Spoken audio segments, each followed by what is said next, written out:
Hello dear students, I welcome you all on AC plus digital platform of advance engineering classes. आप सभी का स्वागत है fluid mechanics की शॉर्ट सीरीज के अंदर, जहां पर हम एसएससी जेईई मेंस की प्रिपरेशन कर रहे हैं एफएम के क्वेश्चंस प्रैक्टिस सेशंस के साथ। तो आपको जो इंपॉर्टेंट पॉइंट्स इस सेशन में दिखते हैं उनको नोट डाउन करें और साथ में फ्लूइड मैकेनिक्स के अपने शॉर्ट नोट्स को रिवाइज करें। अगर रिवीजन में आपको हेल्प की रिक्वायरमेंट है तो आप एसी प्लस एप्लीकेशन पे available practice plus revision batch को ज्वाइन कर सकते हैं, जहां पे आपको मिलेंगे lecture modules, practice sessions, test series और साथ में पीडीएफ भी आप डाउनलोड कर सकते हैं। जो टोटल टेस्ट है 100 टेस्ट, इसमें 2 टेस्ट अनलॉक हैं फुल लेंथ टेस्ट, तो उनको आप अटेंड कर सकते हैं ताकि आप अपना पोजीशन चेक कर पाएं कि आप अभी कहां स्टैंड कर रहे हैं और कितनी प्रिपरेशन आपकी हो चुकी है, कितनी प्रिपरेशन की आपको कहां पे रिक्वायरमेंट है। तो इसलिए 2 टेस्ट अवेलेबल हैं, फ्री हैं, उनको आप चेकआउट करें।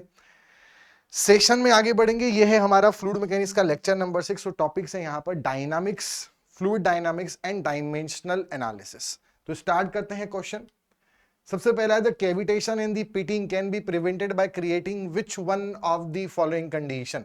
देखो, कैविटेशन या जो पिटिंग फिनोमिना होता है, ठीक है, तो कैविटेशन एंड पिटिंग तब होती है जब जो प्रेशर होता है कहीं पर भी, ठीक है, प्रेशर हेड जो होता है किसी भी पॉइंट पर, वो आपका saturation vapour pressure of that particular liquid, saturation vapour pressure head से अगर कम हो जाए। अगर हम वाटर की बात करें तो फ्लो में कहीं भी वाटर का जो प्रेशर हेड है वो सेचुरेशन वेपर प्रेशर से अगर कम हो जाता है तो ऐसी कंडीशन में कैविटेशन देखने को मिलता है। मतलब हम बोल सकते हैं कैविटेशन तब होता है जब प्रेशर जो होता है वो डिक्रीज होता है, रिड्यूस होता है। क्वेश्चन में क्या पूछा है? क्वेश्चन में पूछा है कैन बी प्रिवेंटेड बाय, कैसे हम कैविटेशन को प्रिवेंट कर सकते हैं। हमें रोकना है, मतलब हमें प्रेशर को कम होने से रोकना है। तो अब एक ऑप्शन बोल रहा है reducing the pressure head, pressure को और कम कर दें, ये तो कैविटेशन बढ़ाएगा, इसको प्रमोट करेगा। एक रिड्यूसिंग द वेलोसिटी हेड, ये ऑप्शन हो सकता है, क्योंकि हम जानते हैं as per Bernoulli equation pressure energy plus kinetic energy का जो सम होता है वो कांस्टेंट होता है। तो अगर हम यहां पर किसी भी पॉइंट पे काइनेटिक एनर्जी को डिक्रीज करेंगे तो प्रेशर एनर्जी बढ़ेगी, और अगर प्रेशर बढ़ेगी तो कैविटेशन प्रिवेंट होगा। मतलब ये ऑप्शन सही हो सकता है। एक है increasing the elevation head, elevation head से कुछ नहीं होगा। साथ में रिड्यूसिंग द पीजोमेट्रिक हेड, इससे भी कुछ नहीं होगा। अगर आप पीजोमेट्रिक हेड कम कर रहे हैं और हॉरिजॉन्टल पाइप है तो वहां प्रेशर कम हो जाएगा। भाई पीजोमेट्रिक हेड होता है पी बाय रो जी, पी बाय रो जी प्लस जेड। तो अगर हम पीजोमेट्रिक हेड को अगर हम कम करें और हॉरिजॉन्टल पाइप है, मतलब जेड कांस्टेंट है, तो प्रेशर और कम हो जाएगा, तो कैविटेशन के चांसेस बढ़ेंगे। इसलिए ये भी आंसर नहीं हो सकता। सही आंसर होगा by reducing the velocity head. Next question है a penstock is 2000 metre long and the velocity of the pressure wave in it is 1000 metre पर सेकंड। मतलब प्रेशर वेव की जो वेलोसिटी है जिसको हम सी से रिप्रेजेंट करते हैं वो हमारे पास कितनी है? 1000 मीटर पर सेकंड, जो कि ये वेव की वेलोसिटी है जो फ्लूइड में यानी वाटर में ट्रेवल कर रही है। साथ में जो लंबाई है पाइप की वो है 2000 मीटर लॉन्ग। आगे क्वेश्चन बोल रहा है water hammer pressure head for instantaneous closure of the valve at the down stream end of the pipe is 60 metre. Instantaneous closure, instantaneous closure का मतलब होता है सडन क्लोजर, और सडन क्लोजर के अंदर प्रेशर हेड जो होता है सडन क्लोजर में उसका फॉर्मूला होता है वीसी बाय जी, और ये हमें दे रखा है 60 मीटर। ये हमें क्वेश्चन में गिवन है। वीसी बाय जी की वैल्यू कितनी है यहां पर? 60 मीटर।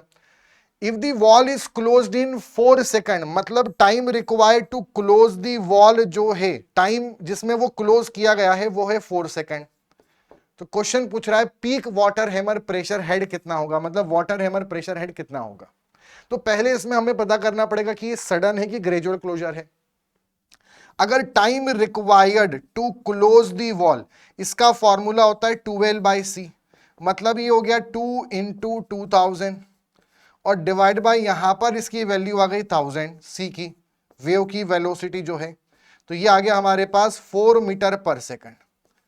अब कंडीशन अगर ये होती है कि आपका जो time required to close the valve है वो आपका जिसमें हमने क्लोज किया, जिसमें हमने क्लोज किया, क्लोज करने में जो समय लगा वो अगर हमारे रिक्वायर्ड टाइम से, जो हमें टाइम लगने वाला है मतलब जितने में हमने बंद किया वो इस वाले टाइम से कम है या बराबर है, तो इसको हम बोलते हैं सडन क्लोजर वाला केस, है ना। ये वो टाइम है जो वेव को लगता है, time required by wave to travel from the down stream point to the up stream and then again from up stream to down stream. Down stream से अप स्ट्रीम आने में और अप स्ट्रीम से down stream जाने में wave को जो समय लगता है वो ये है। अब अगर मान लो कि जितना वेव को समय लगता है उससे कम में हमने बंद कर दिया या बराबर पे, तो उसे सडन क्लोजर बोलते हैं। और हमने जितने में बंद करा अगर वो ज्यादा होता जितना वेव को टाइम चाहिए, तो उसे हम ग्रेजुअल क्लोजर की कैटेगरी में डालते हैं। आ गई बात समझ में। अगर ग्रेजुअल क्लोजर ये होता तो ऐसे केस में जो प्रेशर हेड होता है ग्रेजुअल क्लोजर में, उसका फॉर्मूला होता है VL अपॉन TG। मतलब V क्या है यहां पर, velocity of the water, L है कितना लंबाई है 2000 मीटर, T कितना टाइम लगा आपको यहां पे क्लोज करने में, और साथ में G है आपका एक्सीडेंट ड्यू टू ग्रेविटी 9.81। वहीं पे जो सडन क्लोजर है उसमें जो प्रेशर हेड होता है उसका फॉर्मूला होता है VC बाय G। अब हमारी जो कंडीशन बन रही है वो कौन सी बन रही है, सडन, क्योंकि जितने में हमने क्लोज करा वो 4 सेकंड है और वेव को समय लग रहा है 4 सेकंड, दोनों बराबर हैं, या अगर ये वाला टाइम कम हो तब भी सडन में होता है, तो सडन क्लोजर है। और सडन क्लोजर का प्रेशर हेड हमें पहले ही दे दिया है कि सडन केस में 60 मीटर है, तो सडन केस में ही पूछा है और सडन का हमें दे रखा है, तो हमारा सही आंसर क्या हो जाएगा, 60 मीटर। क्लियर है, सडन का हमें पहले ही दे चुका है। ग्रेजुअल होता तो फिर हमारा ये फॉर्मूला होता। आगे बढ़ेंगे, नेक्स्ट क्वेश्चन है, water flows through a pipe connecting to reservoir, the line joining the water surface level in the reservoir is hydraulic gradient. जैसे हमारे पास यहां पर एक रिजर्वायर है और इस रिजर्वायर का नाम है A, हमारे पास दूसरा एक और रिजर्वायर है और इस रिजर्वायर का हमारे पास नाम है B। तो क्वेश्चन ये बोल रहा है, अच्छा अगर हम इसका यहां से यहां तक हमने ऐसे पाइप कनेक्ट करा, ठीक है, अब इसका जो HGL होगा, हाइड्रोलिक ग्रेडियंट लाइन होगा, वो तो ऑब्वियस सी बात है पाइप से ऊपर होगा। अगर मैं इसका HGL बनाऊं, सबसे पहले मान लो TL बनाता हूं, टोटल एनर्जी लाइन, तो टोटल एनर्जी लाइन क्या बनेगी आपका, थोड़ा बहुत जैसे ही यहां पे एंट्री चालू होगी तो एक माइनर लॉस होगा, ठीक है, माइनर लॉस होने के बाद अब कंटिन्यूसली फ्रिक्शन लॉसेस होंगे।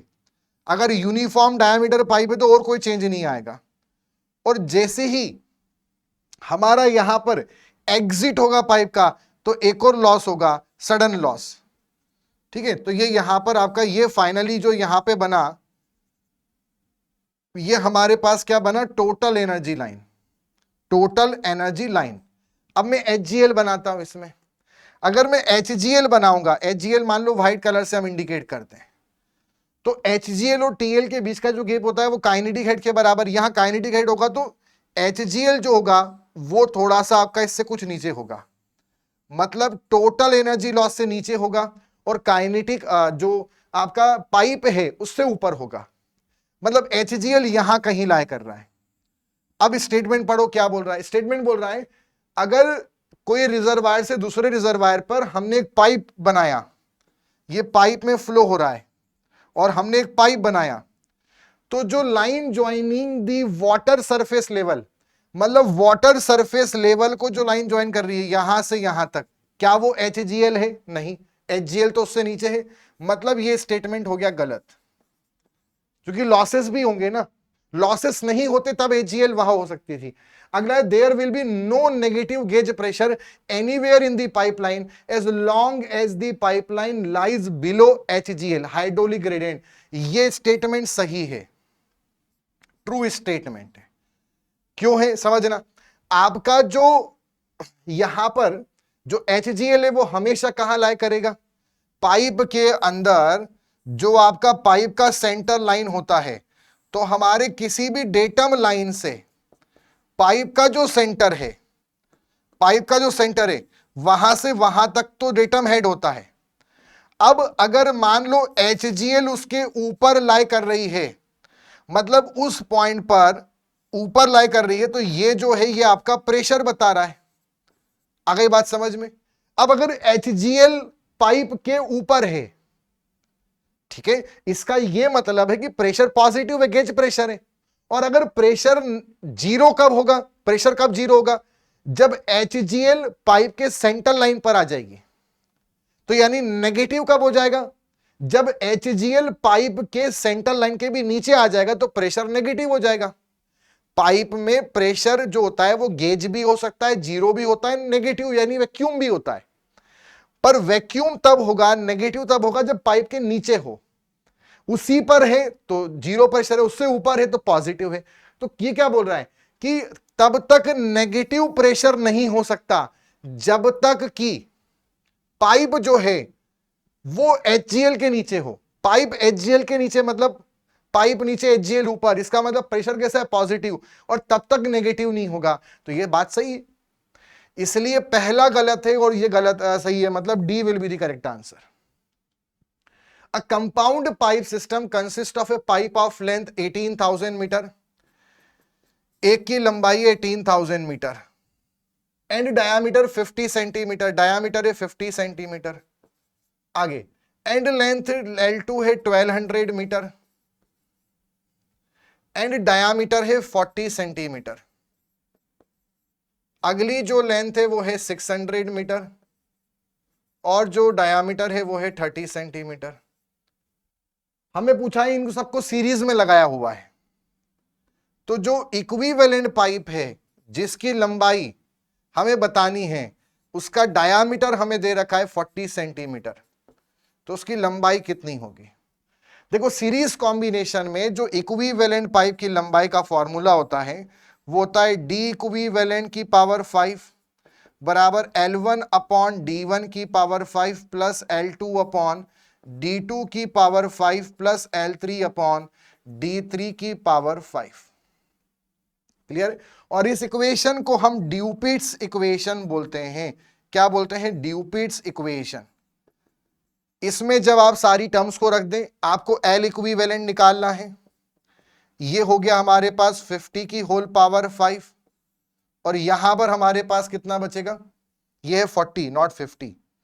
इक्विवेलेंट पाइप का जो डायामीटर है वो 40 है, और यहां पे बच जाएगा 1800 डिवाइडेड बाय 50 का पावर 5 प्लस इसका जो लेंथ है 1200 upon 40 to the power 5 plus इसकी लेंथ है 600 upon 30 to the power 5।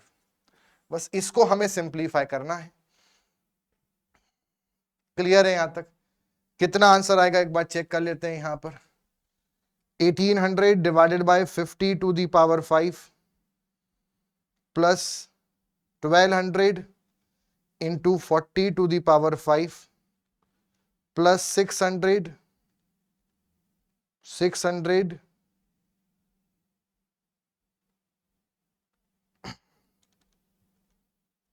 t to the power 5 plus 40 to the power 5 plus 600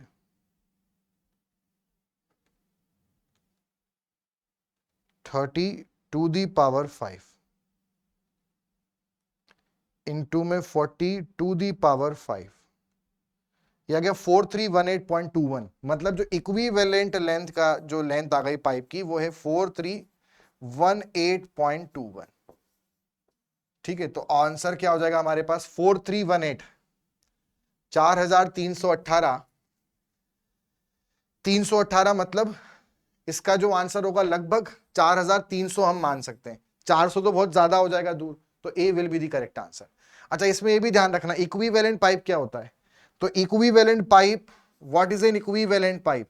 तो इक्विवेलेंट पाइप किसी भी सीरीज कॉम्बिनेशन का या पैरेलल कॉम्बिनेशन का, पैरेलल कॉम्बिनेशन के कुछ 3 पाइप हैं या सीरीज में कुछ 3 पाइप हैं, तो एक ऐसा पाइप होगा जिसका लेंथ कुछ भी हो सकता है, उसका डायामीटर कुछ भी हो सकता है, बट वो उतना ही एनर्जी लॉस होगा और उतना ही डिस्चार्ज देगा जितना 3 सीरीज में पाइप दे रहे हो या जितना 3 पैरेलल में पाइप मिलकर दे रहे हो, उतना वो अकेला पाइप उसी एनर्जी लॉस में सेम डिस्चार्ज प्रोवाइड करेगा। सो ये इसकी डेफिनेशन ध्यान रखना।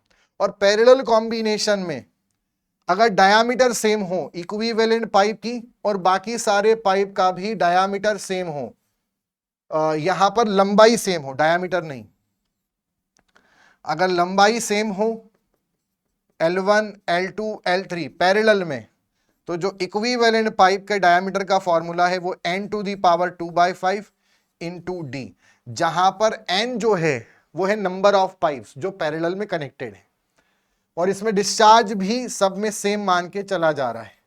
Q1 पैरेलल के अंदर Q1 बराबर Q2 बराबर Q3 बराबर Q, पैरेलल में डिस्चार्ज सेम होता नहीं है पर ऐसा अजम्पशन है, तभी ये रिलेशन ओबे करेगा।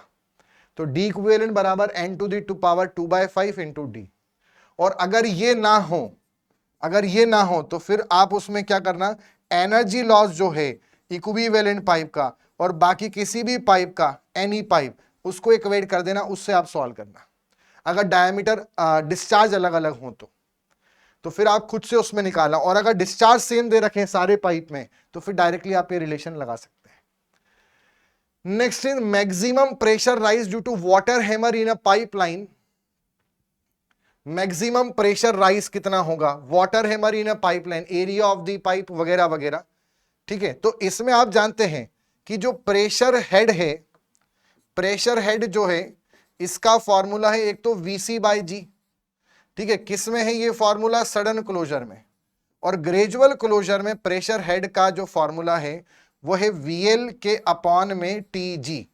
ये हमारे पास किसका है, ग्रेजुअल क्लोजर के लिए फॉर्मूला है। तो सडन और ग्रेजुअल, अभी ऑप्शन में देखते हैं, एक तो AV/2G गलत, ये भी गलत, ये लिखा है VL अपॉन TG, ये L है, तो ये वाला सही है, C option, C will be the correct answer. Next is two tanks are connected in parallel by two pipes A and B of identical friction factor. दो पाइप हैं, ठीक है, by two pipes A and B, दो tank को हमने connect कर रखा है दो पाइप से, दोनों का फ्रिक्शन फैक्टर सेम है और दोनों की लंबाई भी सेम है, FA FB के बराबर है और LA LB के बराबर है, दोनों चीजें सेम है।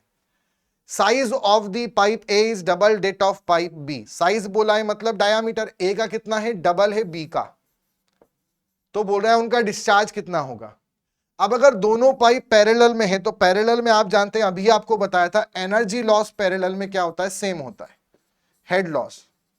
तो इसको हम क्या बोल सकते हैं, इसका फॉर्मूला बनेगा हमारा 8 Q1 का स्क्वायर F1 L1, या A लिख दो यहां पर, upon pi square G d⁵ और यहां पर आ जाएगा 8QB square FB LB upon pi square G d⁵ और B।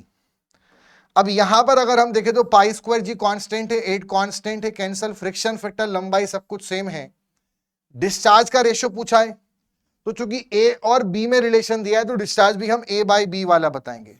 तो QA अपॉन QB की पावर 2 बराबर यहां पर कितना आ जाएगा, DA अपॉन DB की पावर 5, कितना है यहां पर, डायामीटर A का B का 2 टाइम्स है, तो 2D की पावर 5, 2 की पावर 5, यानी ये होता है 32। तो डिस्चार्ज का स्क्वायर का रेशो 32 है, मतलब QA अपॉन अगर हम QB करेंगे तो ये कुल मिलाकर हमारे पास कितना आ जाएगा, डायामीटर मतलब 32 का अंडर रूट। अब 36 जो है वो 6 का परफेक्ट स्क्वायर है, इसका मतलब 32 मतलब लगभग 5.5 समथिंग कुछ आंसर होगा, और एक ही ऐसा ऑप्शन है C, तो 5.66 will be the correct answer. Abrupt rise in pipeline results from sudden closure of a valve. अगर एकदम से हम वॉल को बंद कर देते हैं तो एकदम से प्रेशर बढ़ता है, सही बात है, ट्रू स्टेटमेंट है, प्रेशर बढ़ता है, इसको वाटर हैमर कंडीशन बोलते हैं। Pressure wave propagate through an elastic medium, pressure wave, ये भी बात सही है, अगर हम सडन क्लोजर कर रहे हैं और चूंकि वेव इलास्टिक मीडियम मतलब फ्लूइड में प्रोपोगेट हो रही है वेव, तो इलास्टिक मीडियम में तो वहीं पे वाटर हैमर बन सकता है, क्योंकि जब एकदम से हम सडन क्लोजर करेंगे और वेलोसिटी हम जीरो करेंगे तो प्रेशर का सडन राइज सडन राइज किसी इलास्टिक मीडियम में ही पॉसिबल है, और उस कारण जब प्रेशर एकदम से बढ़ता है तो सिस्टम स्टेबल होने के लिए वेव्स का फॉर्मेशन करता है। तो वेव्स का फॉर्मेशन इसलिए हुआ क्योंकि वो इलास्टिक मीडियम है, ठीक है, और इसलिए इसको वाटर हैमर कंडीशन बोलेंगे। तो ये इसका दोनों स्टेटमेंट सही हैं, मतलब ये वाले ऑप्शन तो हो नहीं सकते। अब ये इसका सही एक्सप्लेनेशन भी है या नहीं है, तो इसका सही एक्सप्लेनेशन भी है, क्योंकि फ्लूइड है तभी ऐसा हुआ और प्रेशर एकदम से बढ़ा, ठीक है। जैसे मान लो कि अगर कोई सॉलिड बॉडी होती, कोई बॉल है, अब अगर बॉल है तो बॉल हमने एकदम से स्पीड में कोई बॉल जा रही थी, उसको हमने रोक दिया। अब जब हम रोकेंगे तो वहां पे उसका क्या हुआ, काइनेटिक एनर्जी एकदम खत्म हुई। तो काइनेटिक एनर्जी खत्म हुई तो प्रेशर तो उस जगह पे पड़ेगा, पर वहां पे साउंड डेवलप होगा, ठीक है। हीट के फॉर्म में, साउंड के फॉर्म में एनर्जी सराउंडिंग में रिलीज हो जाएगी। एकदम से प्रेशर बढ़ेगा ऐसा कुछ नहीं होगा, वेव्स डेवलप नहीं होंगी वहां पर वहीं पर अगर हम फ्लूइड मीडियम की बात करें तभी वहां पर वेव्स बनेगी और प्रेशर एकदम से बढ़ेगा। सो इसलिए इसका जो सही आंसर है वो हमारे पास क्या होगा, करेक्ट एक्सप्लेनेशन भी, यानी ए आंसर।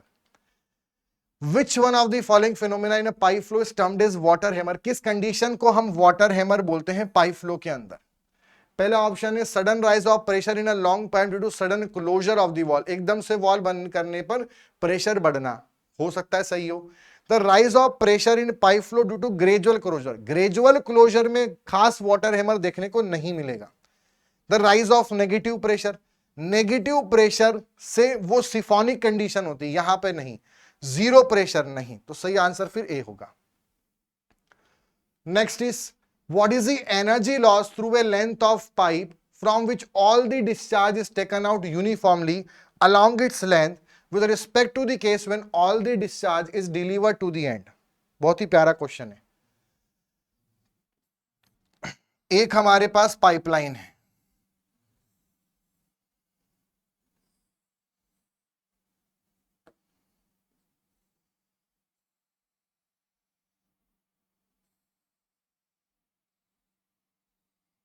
ठीक, और इसमें कितना एनर्जी लॉस होगा through out its length L, ये इसकी लंबाई है एल, कितना एनर्जी लॉस होगा? All the discharge is taken out uniformly along its length, मतलब उसकी पूरी लंबाई में ही उससे हम डिस्चार्ज ले रहे हैं।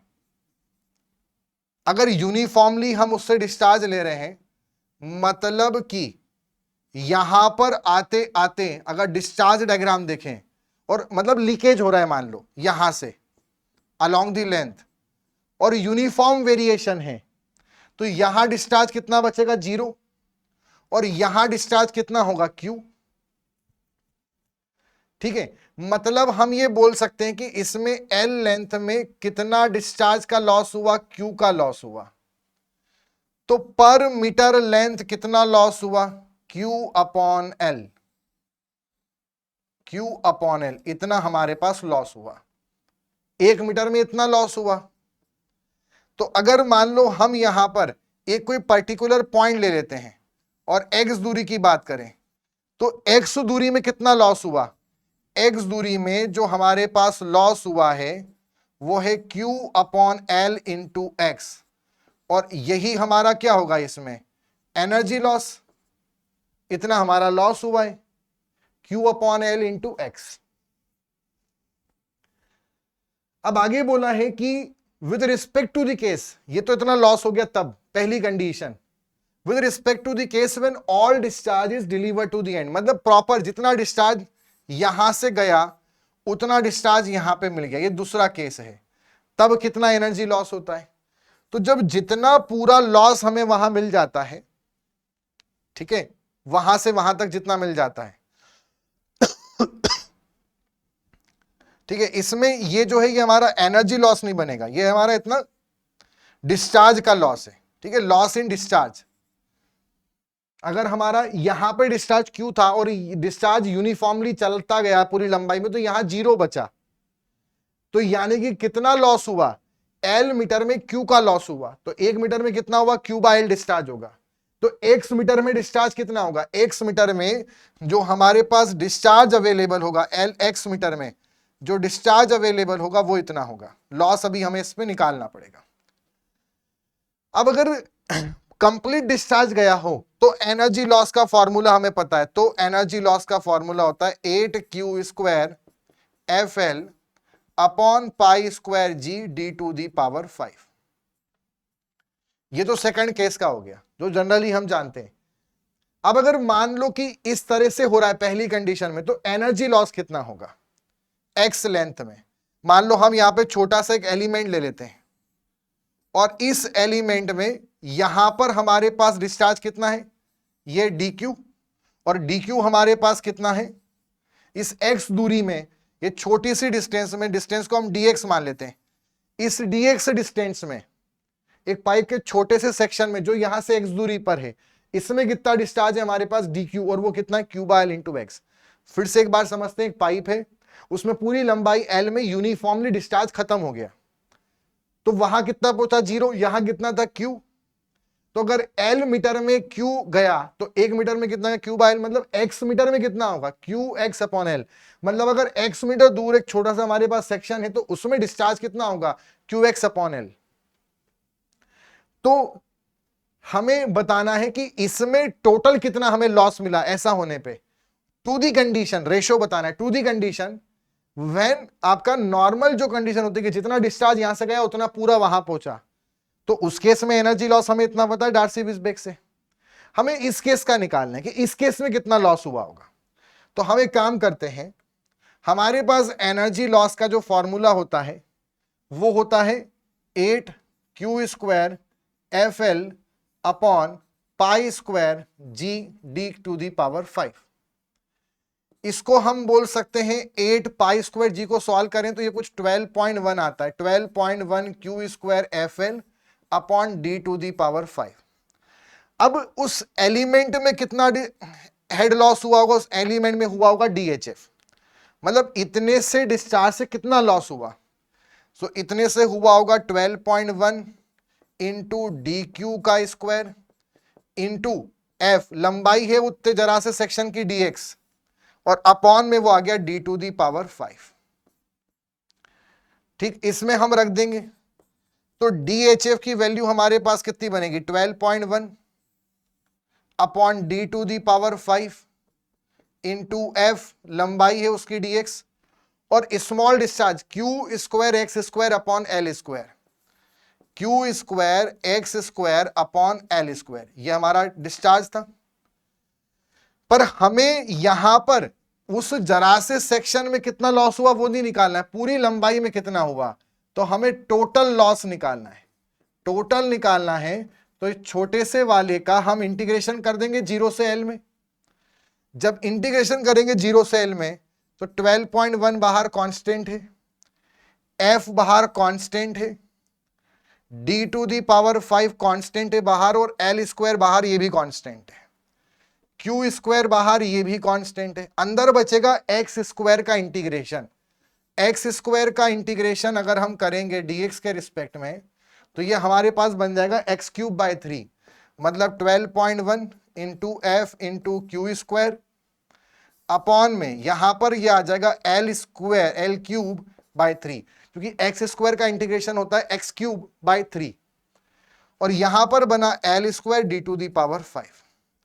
इसको सिंप्लीफाई करेंगे, ये टर्म इससे कैंसल हो जाएगी, तो ये बन गया 12.1 f² l upon 3 into d to the power 5। अगर ध्यान से देखें यहां पर तो ये जो टर्म हमारे पास है इतना 8 पाई स्क्वायर जी, इसको हम बोलते हैं q² FL, और अपॉन में इंटू में 12.1 और ये आ जाएगा डी टू दी पावर 5, मतलब 12.1 q² FL upon d to the power 5 is हमारा सेकंड केस का एनर्जी लॉस। मतलब हम ये बोल सकते हैं कि जो हमारा फर्स्ट केस में एनर्जी लॉस हो रहा है वो सेकंड केस में जो एनर्जी लॉस है उसका 3 टाइम्स है। मतलब पहली कंडीशन में अगर पाइप के पूरे लंबाई में यूनिफॉर्म डिस्चार्ज हो जाए, कांस्टेंट डिस्चार्ज ना हो, यूनिफॉर्मली डिस्चार्ज खत्म हो जाए, यूनिफॉर्मली खत्म हो रहा है, तो जो एनर्जी लॉस होगा इस पहली कंडीशन में वो नॉर्मल कंडीशन का 1/3 होगा।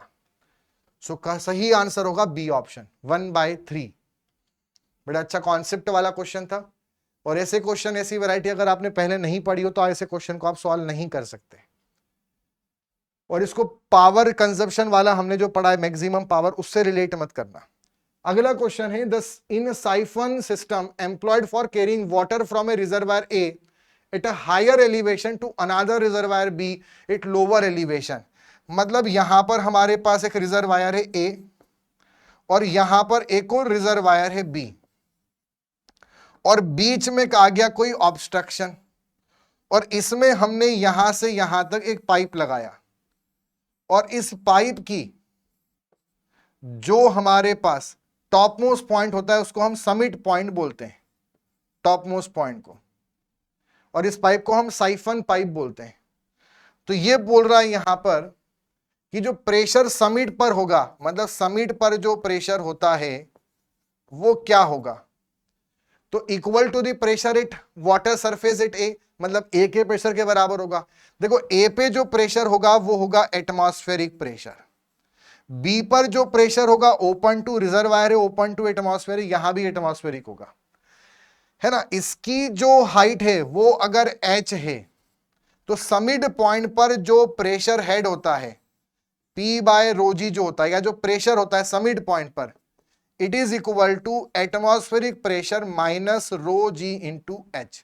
जितनी भी वर्टिकल हाइट है, समिड पॉइंट की जितनी भी हाइट है ए के फ्री सरफेस लेवल से, उतना आप माइनस कर दो एटमॉस्फेरिक में से, वो समिड का प्रेशर होता है। मतलब समिड पर प्रेशर ना तो बराबर होगा, ना ज्यादा होगा, ना बी के बराबर होगा, हमेशा दोनों से कम होगा। वहां एटमॉस्फेयर होगा, यहां भी एटमॉस्फेयर, इस पे हमेशा कम होगा।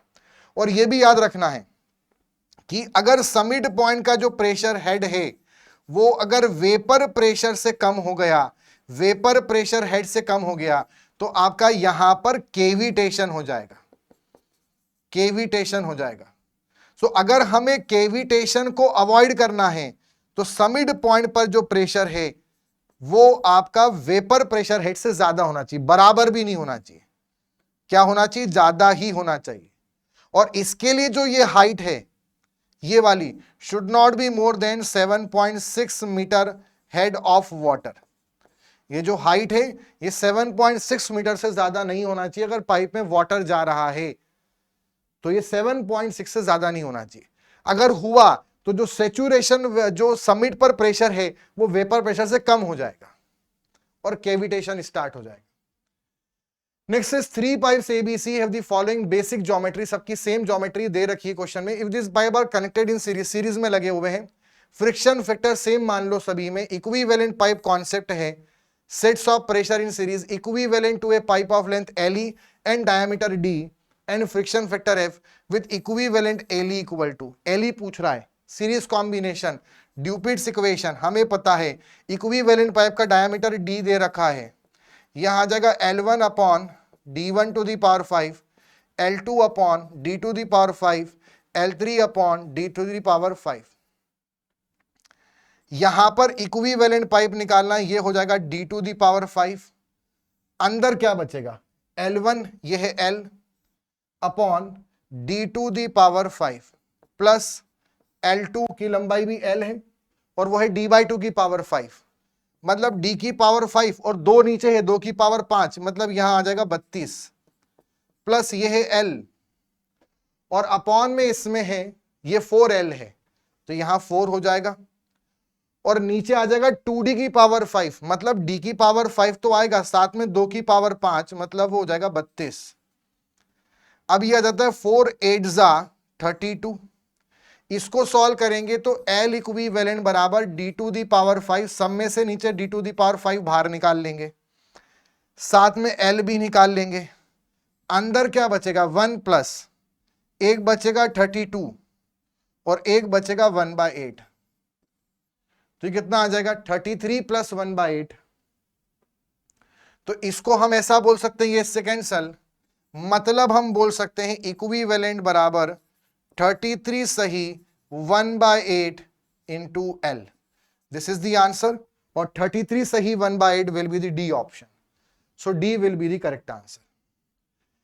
Next is if the velocity of flow as well as the diameter of flowing pipe are respectively doubled.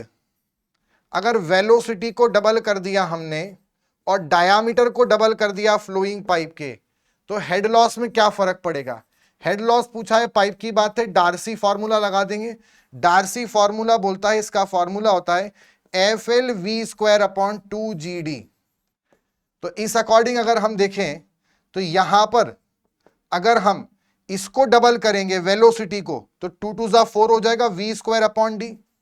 और अगर इसको डबल करेंगे तो ये 4 टाइम होगा, और इसको डबल करेंगे 2 टाइम, इससे कैंसल, मतलब हमारा एनर्जी लॉस 2 टाइम्स हो जाएगा, सॉरी हेड लॉस, ठीक है, डबल हो जाएगा, मतलब बी ऑप्शन।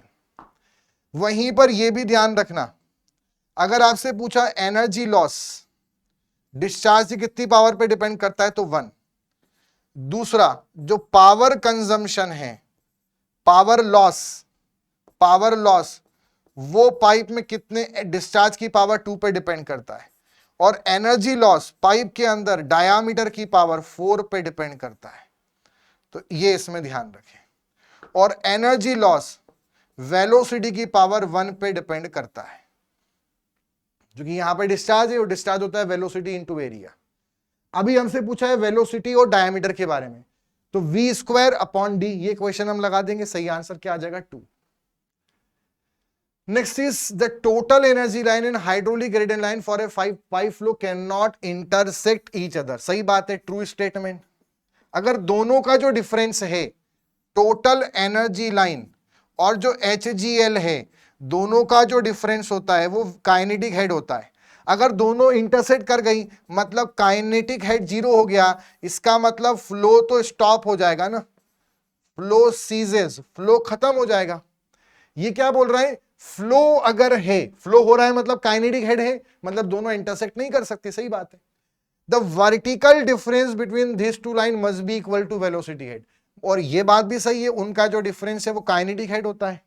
तो ये सही बात भी है और सही रीजन भी है, इसलिए सही आंसर क्या होगा? A. Both 1 and 2 are individually true and 1 is the correct explanation of 2, but 2 is not the correct explanation. तो ठीक है, फिर हम ए वाले को सही बोल देंगे। What is the maximum power available at the downstream end of a pipeline 3 kilometer long, 20 centimeter in diameter, if the water enter at the upstream end at a pressure of 720 meter of water?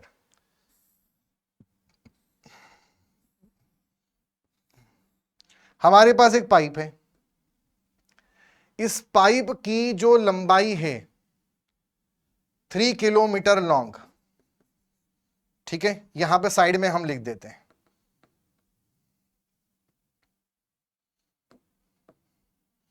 इसको हमने ए मान लिया, B मान लिया, लंबाई जो है वो 3000 मीटर है, किलोमीटर है। डायामीटर जो है पाइप का वो 20 सेंटीमीटर है। Water enter at the upstream and at a pressure of, मतलब यहां पर पावर वाले क्वेश्चन हमने करे हैं, ठीक है। तो यहां जो पावर इनपुट है, इनपुट पावर, वो हमारे पास कितना है? If the water enter at the upstream and at a pressure of, not power, हमें प्रेशर दे रखा है यहां पर, और प्रेशर दे रखा है 720 metre of water. Pressure head जो है वो हमें दे रखा है 720 मीटर ऑफ वाटर। कहां पे? इनपुट एंड पर। With taking the pipe friction coefficient as 0.03, friction coefficient 0.03 है, ठीक, and G S 10 metre per second, G को 10 मानते हुए अगर आप सॉल्व करें तो इसमें हमें बताना है कितना मैक्सिमम पावर अवेलेबल होगा डाउन स्ट्रीम एंड पर। यहां कितना मैक्सिमम पावर अवेलेबल होगा, यह हमसे पूछा हुआ है। देखो इतना प्रेशर हेड है, मतलब ये हमारे पास टोटल हेड हो गया, ठीक है, मतलब हमारे पास टोटल हेड कितना है? टोटल हेड है 720 मीटर, ठीक है। अब आप जानते हो जो मैक्सिमम पावर ट्रांसमिशन कंडीशन है, मैक्सिमम पावर ट्रांसमिशन जो पाइप की प्रॉपर्टी है, उसके अकॉर्डिंग हम ये जानते हैं कि जो आउटपुट पावर होता है मैक्सिमम जो हमें मिल सकता है, ठीक है, वो किसका कितना होता है? 2/3 ऑफ इनपुट का, इनपुट पावर जितना होगा उसका, पावर का जो फॉर्मूला होता है वो होता है 2/3 m.gh, टोटल हेड जितना अवेलेबल है। अब 2/3 m.gh ये हमारा इनपुट पावर हो गया। m डॉट को हम क्या बोल सकते हैं, रो क्यू इंटू जी इंटू एच। अब अगर आप देखें यहां पर तो हमें डेंसिटी पता है वाटर की, क्यू पता है क्या, जी हमें पता है 10, ये है 720, मतलब ये हो गया 2/3 इंटू डेंसिटी हो गई 1000 इंटू जी हो गया 10 इंटू एच हो गया 720 मीटर। हमें बस चाहिए यहां पे डिस्चार्ज, डिस्चार्ज रख दिया, हमारा आंसर आ जाएगा। अब डिस्चार्ज कैसे निकालें, तो क्वेश्चन में आप देखो लंबाई दे रखा है, डायमीटर दे रखा है, फ्रिक्शन दे रखा है, मतलब वो चाहता है कि हम वहां से इसमें जितना लॉस हुआ है, एनर्जी लॉस अगर हम पता कर लें तो उससे हम डिस्चार्ज निकाल सकते हैं कि इसमें डिस्चार्ज कितना हो रहा है डार्सी-विसबेक से। तो जो एनर्जी लॉस है उसका फॉर्मूला होता है 12.1 FL² अपॉन D⁵ ठीक है, ये हमारे पास वैल्यू होती है, या अगर उसके 8Q² के अकॉर्डिंग करें तो 8Q² FL अपॉन π² G⁵ हमें निकालना है डिस्चार्ज। तो डिस्चार्ज का जो स्क्वायर है, डिस्चार्ज का जो फॉर्मूला है वो हो जाएगा हमारे पास कितना, π², जी हो जाएगा 10, डायामीटर 20 सेंटीमीटर है मतलब 0.2 मीटर टू द पावर 5, और energy loss, maximum power transmission में आप जानते हो जो एनर्जी लॉस होता है वो टोटल हेड का कम से कम 1/3 होता है, मिनिमम लॉस तो इतना होता ही होता है, तभी इतना मैक्सिमम पावर मिलता है। मतलब 720 का 3 मीटर, मतलब ये हो जाएगा लगभग हमारे पास 240 मीटर, ठीक है, 240 मीटर ये हो जाएगा। तो इनटू में 240 हमारे पास एनर्जी लॉस आ गया, इतना लॉस तो होता ही होता है 1/3, मैक्सिमम पावर हमें मिलता है इनपुट का 2/3 पावर का, ठीक है। हेड हमें दे रखा है, इतना इनपुट हेड है, और जो लॉस होता है जब ये मैक्सिमम पावर मिलता है तब ये 1/3 होता है इनपुट का। तो ये हमारे पास आ गया, 8 का नीचे डिवाइड कर देंगे, और एफ हमें दे रखा है 0.03 और लंबाई दे रखी है 3000। इसको हमें सॉल्व करना है, देखते हैं कितना आंसर आ रहा है। So this is π² into 10 into 0.2 the power 5 240 divided by 8 into 0.03 into 3000, 0.1010, और उसका भी अंडर रूट कर देंगे, अंडर रूट ऑफ आंसर, तो 0.102 क्यूमेक हमारे पास आंसर आएगा। हमें डिस्चार्ज नहीं, डिस्चार्ज यहां पे रख देंगे 0.102। अब इसको सॉल्व करते हैं, कितना आ रहा है, into 720 to 10 to the power 4, ये आ रहा है 738,748.70, और इसका भी हम करेंगे 0.67, 2/3 करना है, तो 494,961, मतलब हमारे पास जो आउटपुट पावर आ रहा है मैक्सिमम वो कितना आ रहा है, 494,961.63 वाट, इतना पावर हो जाएगा। ऑप्शन में क्या दे रखा है वो देखते हैं। ऑप्शन में हमसे मेट्रिक हार्स पावर में पूछ रहा है, तो हम जानते हैं कि 1 हार्स पावर बराबर 750 वाट, आप मान लो इतना होता है, तो हम इसमें 750 का डिवाइड कर देते हैं, तो 494,961.63 डिवाइडेड बाय 750 मान लो, तो ये आ गया 659.94, मतलब जो आउटपुट मैक्सिमम पावर है वो लगभग आ रहा है 659.94 हार्स पावर में, और जो मेट्रिक हार्स पावर होता है वो 1.10 होता है, तो मतलब अगर इसमें हम 659.94 में 1.1 का मल्टीप्लाई कर दें, 725.93, मतलब लगभग 740 के आसपास कुछ आंसर आएगा, ठीक है। 660 हमारे पास यहां पर ये जो आया 487.68 आया, ठीक है। 487 मतलब 494 और 1 हॉर्स बराबर 735 है, तो ये हमारे पास 735 वॉट हो गया। 735 का हम इसमें डिवाइड करेंगे तो कितना आ रहा है, 494,961.33 डिवाइड बाय 735, 673 के आसपास आंसर आ रहा है। 673 समथिंग हार्स पावर।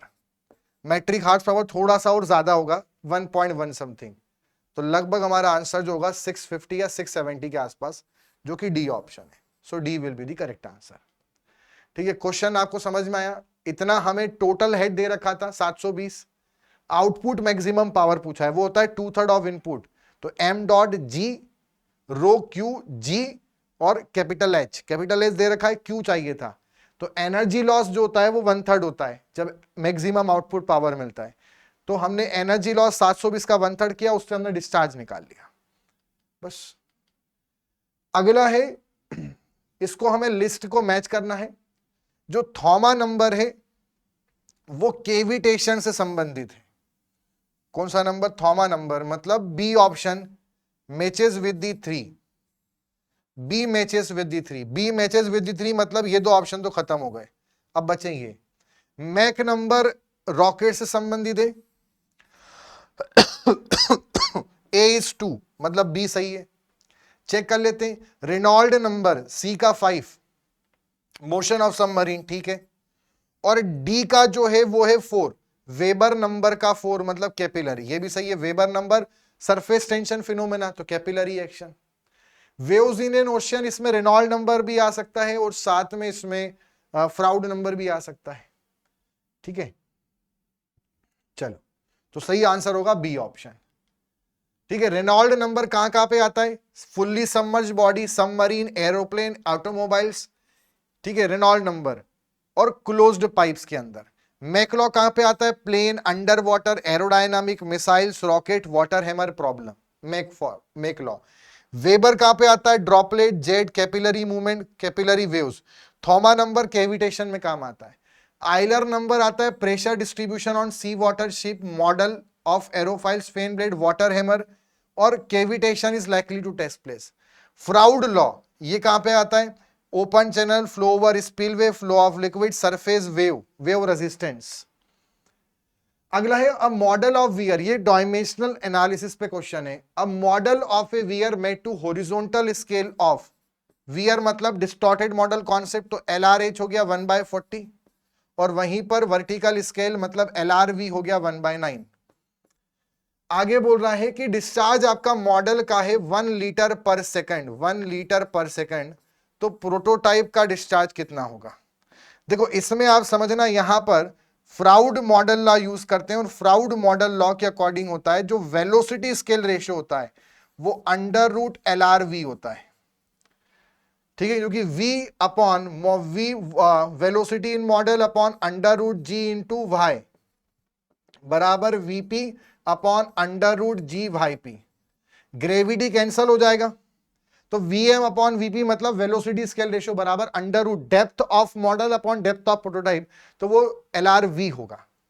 अब अगर हम डिस्चार्ज निकालेंगे, QR निकालेंगे, तो वो होगा AR इंटू VR, और जो स्पिलवे होता है उसमें जो फ्लो एरिया होता है, फ्लो एरिया में एक डेप्थ आता है, एक विड्थ आता है, डेप्थ और विड्थ, मतलब एरिया जो है उसमें एक तो आएगा LRH और एक आएगा LRV, और यह है LRV की पावर 1/2, कौन, VR,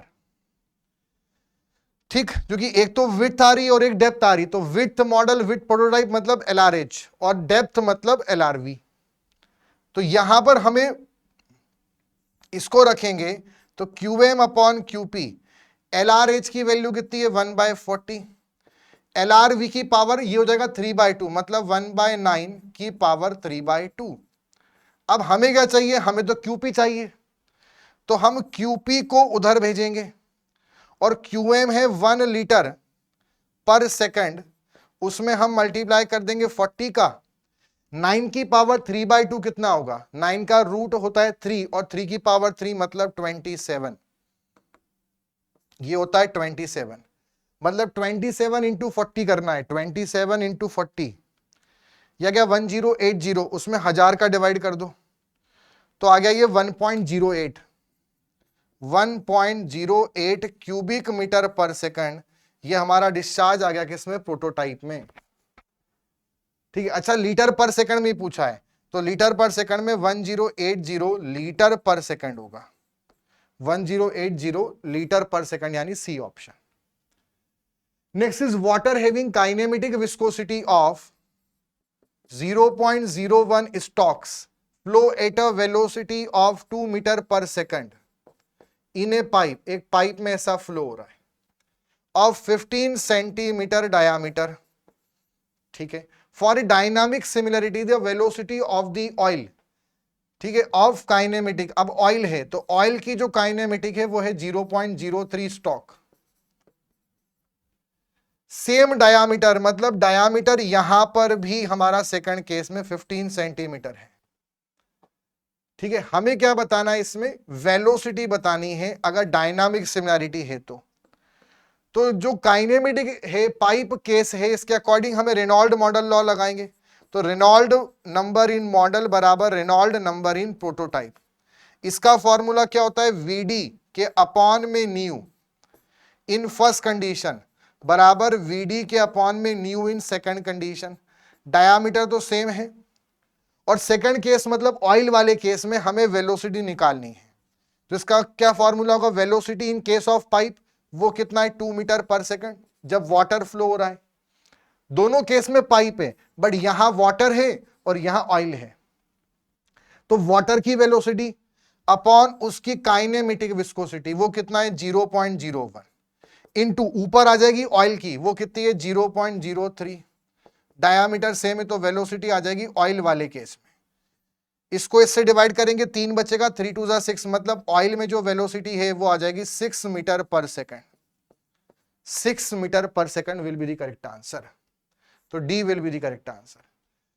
next is in the model of a highway bridge constructed to a scale of 125, मतलब एलआर जो है वो 125 है, the force of the water on the pier was measured to be 0.5 kg, pier मतलब एक column है, highway bridge, bridge मतलब river, नदी में होगा और रिवर में हम लगाते हैं यहां पे फ्राउड मॉडल लॉ। ठीक है, फोर्स जो लगा पियर पर वाटर का, तो प्रोटोटाइप पियर में कितना होगा, मतलब फोर्स इन प्रोटोटाइप पूछा है और हमें फोर्स इन मॉडल दिया हुआ है, मॉडल में जो फोर्स लग रहा है इनर्शिया फोर्स वो 0.5 kg। कैसे करेंगे वो समझते हैं। देखो इसमें एलआर 1 से बड़ा है, 1 से बड़ा है, मतलब ये ध्यान रखना ये एलपी अपॉन एलएम है, मिस्टेक ना हो जाए, आप एलएम अपॉन एलपी मत कर देना। ठीक, जनरली मॉडल छोटे ही होते हैं, तो अगर 1 से बड़ा है मतलब एलपी अपॉन एलएम दे रखा है। अब इसमें कैसे करेंगे, फ्राउड मॉडल लॉ अगर हम लगाएं, फ्राउड नंबर इन मॉडल बराबर Froude number in prototype, bridge river में बना है, तो इस केस में हमारे पास जो वेलोसिटी होती है, वेलोसिटी स्केल रेशो वो होता है अंडर रूट एलआर के बराबर। ठीक है, दूसरा आप ये ध्यान रखना जो इनर्शिया फोर्स होता है इसका फॉर्मूला हमने पढ़ा है density scale ratio into LR square into V R square, ये इनर्शिया फोर्स का फॉर्मूला होता है। अब फोर्स को अगर हम देखें, मतलब इनर्शिया फोर्स का स्केल रेशो, तो फोर्स का स्केल रेशो बराबर ये तो कितना हो जाएगा हमारे पास, यहां पर हमें एल आर स्क्वायर चाहिए और वी आर का स्क्वायर क्या है रूट एल आर, तो वी आर स्क्वायर बनेगा एल आर, मतलब ये हो जाएगा रो आर एल आर क्यूब।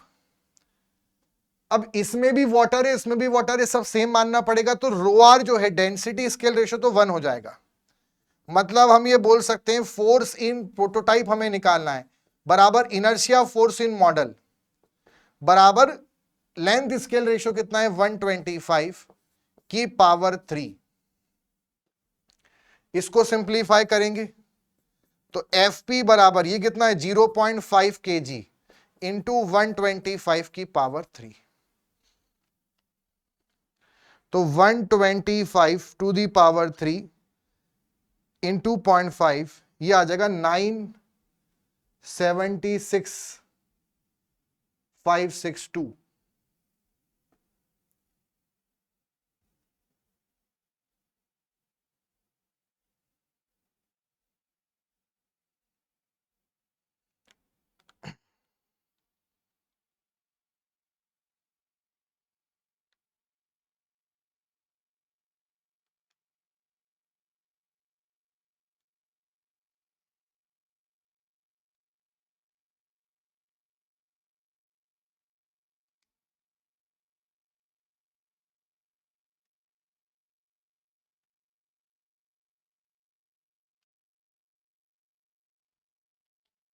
थोड़ा सा हमें यहां पर एक बार करेक्शन देखना पड़ेगा, LR क्यूब ये इसमें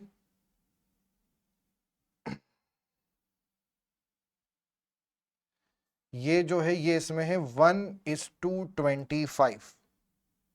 क्वेश्चन में थोड़ा सा यहां पे ये मिसप्रिंट हो गया है, 1:25 है, 1:25 है, मतलब ये हम बोल सकते हैं कि LM, अगर ये छोटा दे रखा है मतलब LM अपॉन LP जो है वो 1/25 है। ठीक है, इसका मतलब हम ये बोल सकते हैं कि अगर हमें LP अपॉन LM रखना है तो LP अपॉन LM को हम कितना बोल देंगे 25/1। तो हमने उसी फॉर्म में करा है तो हम यहां पे कर देंगे 25 की पावर 3। तो यहां पर जो फोर्स इन प्रोटोटाइप है वो आ जाएगा 625 इंटू 0.5, 25 का क्यूब है, सॉरी 25 का क्यूब इंटू 0.5, यह आ जाएगा 7812.5, 7812.5 kg, 7812.5 kg मतलब सी ऑप्शन। ठीक, जब भी स्केल रेशियो आपको दिया तो उसमें ध्यान रखना, एक से छोटा दिया है मतलब LM अपॉन LP है, और बड़ा दिया है मतलब LP अपॉन LM, तो उस अकॉर्डिंग आप सॉल्व करना। A spillway of an irrigation project, spillway again Froude number, irrigation project is to be means by a study by means of model constructed to a scale of 19 मतलब, ठीक है, ये 19 नहीं होगा, दिस इज 1:9, तो LR हो गया 1:9 मतलब LM अपॉन LP। अगला है प्रोटोटाइप डिस्चार्ज, प्रोटोटाइप डिस्चार्ज जो है QP जो है वो 1000 क्यूमेक है। Neglecting the viscous and surface tension effect, required flow rate. देखो आप जानते हैं जो वेलोसिटी स्केल रेशियो होता है वो √LR होता है, डिस्चार्ज जो होता है, डिस्चार्ज स्केल रेशियो होता है AR इंटू VR। AR आपको बताया था LR² हो जाएगा, ठीक है, स्केल रेशियो सेम है, और यहां पर ये √LR हो जाएगा, मतलब ये आ जाएगा LR की पावर कितना 5/2, और ये हमारे पास हो गया QM अपॉन QP। हमसे क्वेश्चन में क्या पूछा हुआ है, QP दिया है, QM पूछा है, मतलब QM बराबर हो जाएगा QP 10⁻³ और ये हो जाएगा 1/9 मतलब 9 की पावर 5/2। तो 9 का अंडर रूट कितना होता है 3, और 3⁻5 मतलब 1000 डिवाइडेड बाय 3⁻5 4.11, 4.11 आंसर आ रहा है, 4.11 क्यूबिक मीटर पर सेकंड, 4.11 मतलब सी ऑप्शन।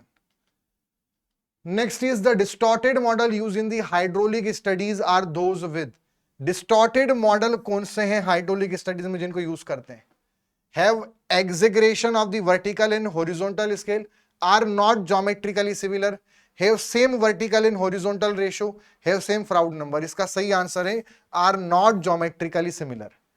जिन मॉडल के अंदर जो हॉरिजॉन्टल स्केल रेशियो है और जो वर्टिकल स्केल रेशियो है वो सेम ना हो वो ही डिस्टॉर्टेड मॉडल होते हैं, और वो ज्योमेट्रिकली सिमिलर नहीं होते।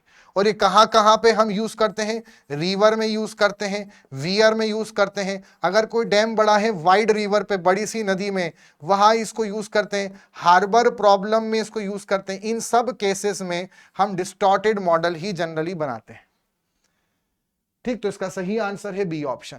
तो बच्चों ये था हमारा यहां पर सेशन फ्लूइड मैकेनिक्स का, और एक और आगे हम वीडियोस के अंदर मिलते हैं नेक्स्ट सेशन के अंदर, जहां पर एक और सेशन हम लेंगे डायमेंशनल एनालिसिस पर। अगर आपको वीडियो अच्छा लगा है तो उसे लाइक करें, शेयर करें और चैनल को सब्सक्राइब करें। इसका पीडीएफ इस टेलीग्राम चैनल पे है, जिसका लिंक इस वीडियो के डिस्क्रिप्शन में। मिलते हैं अगले सेशन में, तब तक के लिए good bye and take care.